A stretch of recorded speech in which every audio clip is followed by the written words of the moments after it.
oh, sorry, I didn't see you guys. I'm just sitting here trying to become one with nature, just like the Druid, because the Druid is truly one with nature. And I have had the opportunity to play a lot of Druid gameplay already, and this will be my honest review.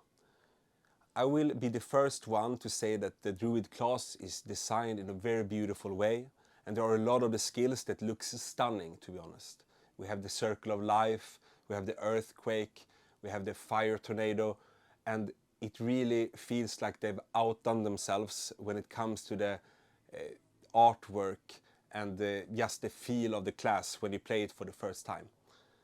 But if you know me by now, I like to get down into the details, and I often get very nitty-gritty. And I have to say that there are some limitations with the Druid class that we will have to try to overcome. And first of all, there are many different transformation skills within the Druid class, and the main transformation skills are Werebear and Werewolf. So the Werebear is the bear form, and the Werewolf is the wolf form. And there is also a new type of resource called Primal Power. Some of your skills, they will consume Primal Power, while some of your skills, they will restore Primal Power. And these main transformation skills, they will consume Primal Power. And the issue right now at launch for the Druid is that you will have to step out of the transformation form and use other types of skills in order to recharge your primal power to go into your transformation form again. And if you're building your class based on your transformation form, so let's say that you want to play the werewolf, for example, and you build around that, and you will have the maximum output while you are in wolf form, that means that whenever the primal power runs out, you will all of a sudden have to use other types of skills, and maybe even have to equip some essences for the other skills. This means that some of the essences will be dead while you are in wolf form, while some of the essences will be dead while you are out of wolf form.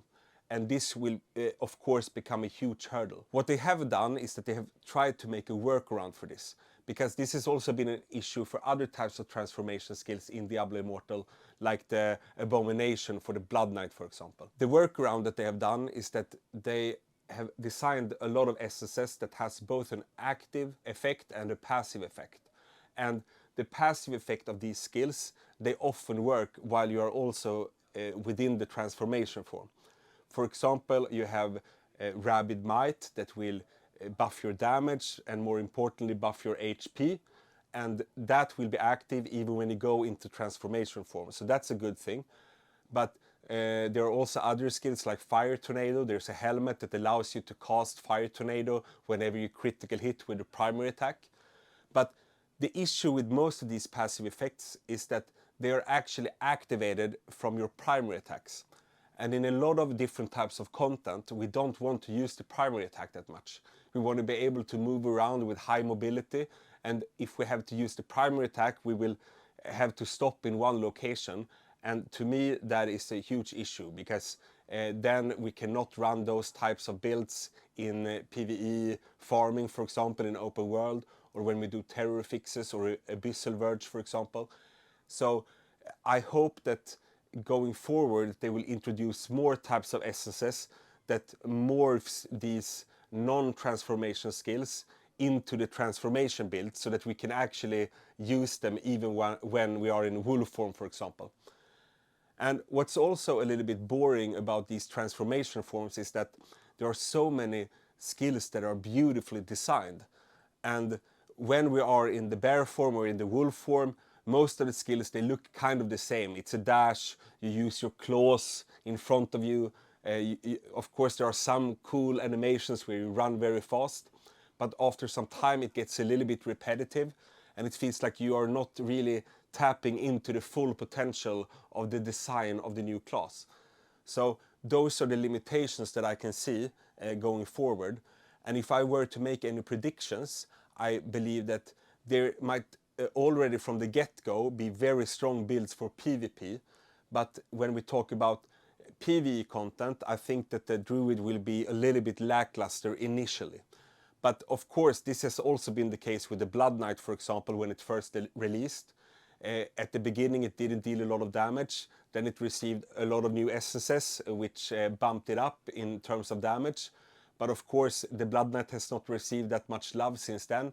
But hopefully, the Druid class will have a more steady progression upwards compared to the Blood Knight, for example.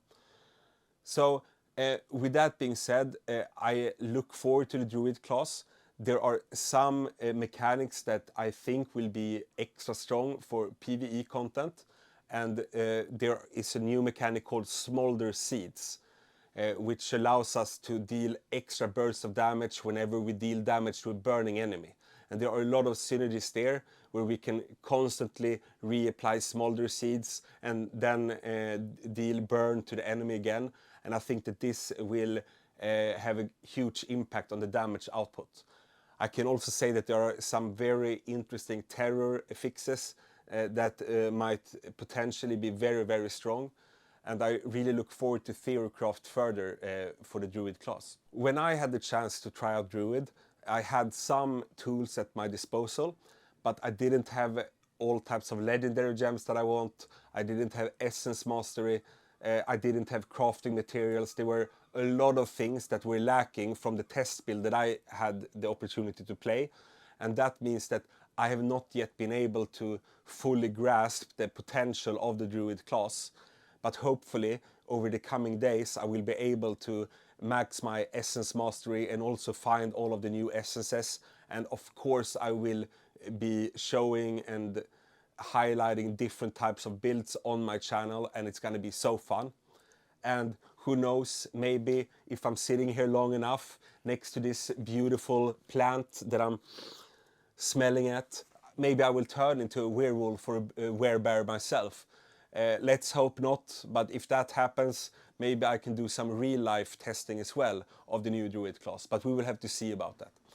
So I hope that this gave you some eye-openers and some thoughts regarding the new class. And yeah, let's have some fun playing it. And until next time, I want to wish you a very nice day or a very nice evening, wherever you are. And to all of my clan members in Nyx, I would of course also like to say, Voruk Nyx, Sholak Sol. So, bye bye!